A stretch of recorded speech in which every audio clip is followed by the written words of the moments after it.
Well, in this video, we're going to learn how to remove background in Photoshop. So here, let's open Photoshop. Click on the Start, or here we have Photoshop 2024. This is the Photoshop we're going to use. This is the picture we want to remove the background from. This is Photoshop 2024. So for you to be able to remove background from the picture in Photoshop 2024, you have this remove background at the bottom.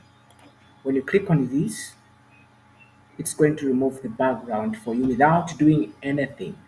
With just this click of the button, you're removing the background from the picture, and it does a very wonderful job. As you can see here, we have this picture that the background is removed from. The second method of removing the background from a picture in Photoshop is you using the object selection tool.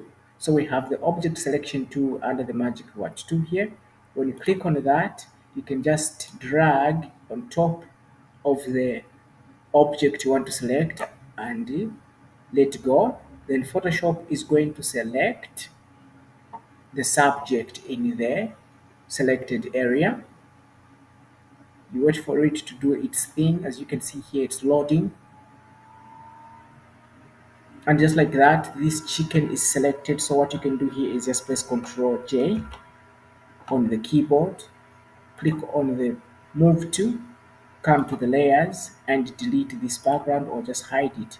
You've removed the background from the picture, but this is a little bit complex because as you can see at the bottom here, it did not do a better job compared to the remove background option. This is the second method of removing the background.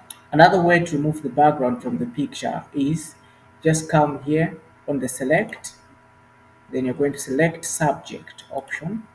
When you click on that, this is going to select the subject from the picture. This, as you can see, this does a better job. You can just press Ctrl J also here and hide this background. Also, this is another way of removing background from the picture in Photoshop. Leave a like on this video and subscribe for more videos like this if it was helpful. Thank you for watching. I'll see you in the next one.